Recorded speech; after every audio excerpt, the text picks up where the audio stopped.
Welcome back to the program. One of my bones of contention is lack of manners on the road, and I think cyclists going through red lights, people not waving and acknowledging when you let them into a stream of traffic. Am I being oversensitive, do you think, John?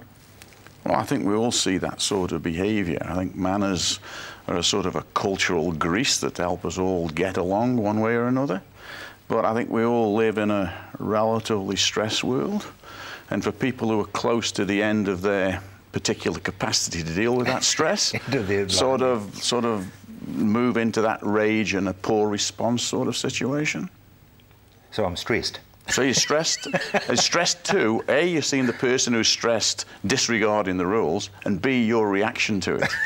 Because I think the comment is none of us can control what the world does, but we can control the way we respond to it. That's a good comment. Brian, do you get upset about lack of manners? And I mean, bus drivers, you've got to say, are very good. They wind a little window down and wave or flash their lights to acknowledge you, don't they? Yes, they do, although I've had occasion when that hasn't happened, but it is rare. I think that, I mean, road rage is something that I remember first of all in the 60s, and it was an American phenomenon. It was something to do with freeways and people cutting in on people, or people speeding and trying to get from one lane to the other, and that was what created this thing called road rage. But I think what we see here in New Zealand is more just lack of courtesy. It's not a rage per se. It's just that I'm here first and I'm going to stay here. And the bicyclist says, you know, I'm in a hurry. That red light says I should stop, but I can't see any traffic, so I'm going to go through. I think maybe, if I can be bold, I think it might have something to do with individualism and selfishness, something which I think as a society we encourage. So I find it quite interesting. Once again, I think society is reaping what it has sown, that we have a society in which the individual is encouraged to be paramount. My interests are very important, more important than yours to me, and greed is something that we all encourage, and therefore why not? I pay my taxes, it's my piece of road. Precisely. Andrea?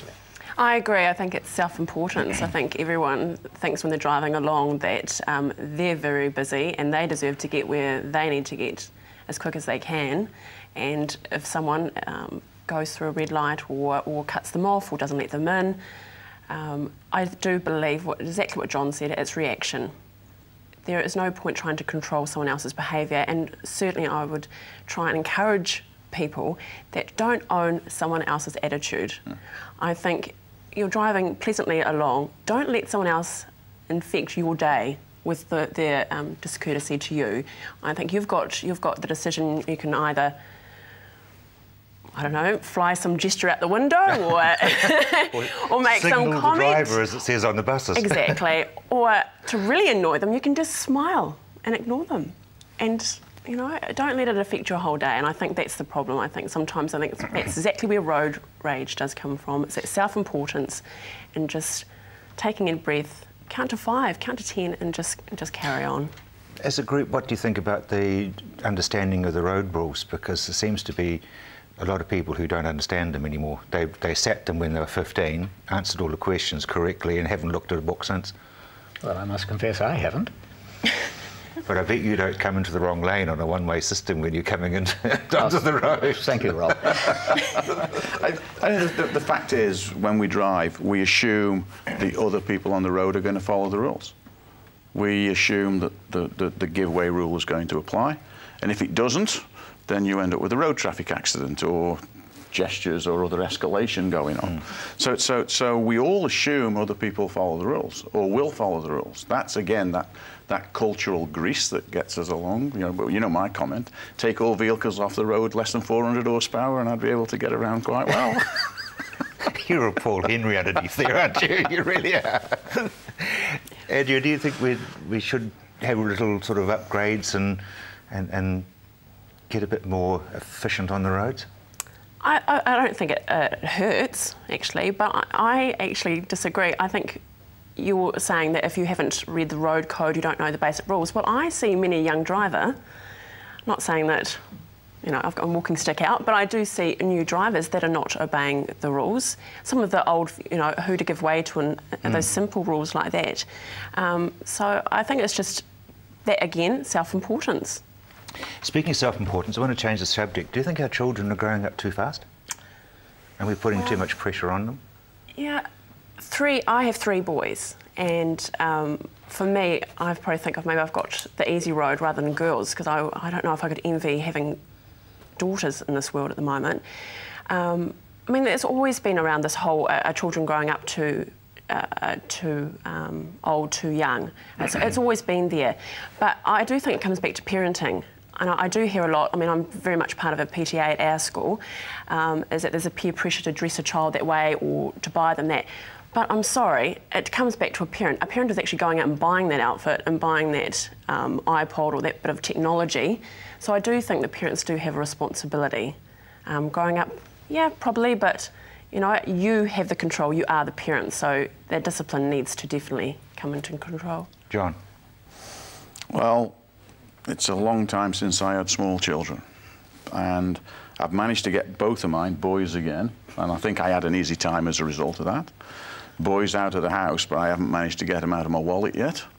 And so it's you know, so the jury's out on whether I did a good job. But I think what we tend not to do is say no enough. There's some point where you've got to say no, you're not having. Yes, you could have it, but you're not. Yes, and sort of it's that sort of we build a sense of entitlement into the children if we give them an absence of control. Schools, should they be bringing up children? I mean, a lot of children going straight into daycare centres, Brian, don't they, at the age of very small? Well, it's once again our society. We place so much emphasis on us that we say, OK, let's put the kids in care so that we can make more money. I don't believe that children are growing up too soon when you consider historically that we used to wed children at 12. They were married at 12. Down to coal mines at 8? And indeed, having had 3 children, 2 daughters, who are now considerably older than I expect on either side of me, they were what I call boomerang kids. I mean, we didn't finally get rid of them until the mid-20s. They came back home for various reasons. They left, they came back, and I think our children actually are doing the right thing. They don't finish growing until they're about 25, and if you read the brain science, that's when you mature. And so our kids aren't growing up too soon. What the media is doing is providing them with too much information that they are unable to assimilate easily. Good point. We'll be back with more very shortly on NewsMakers.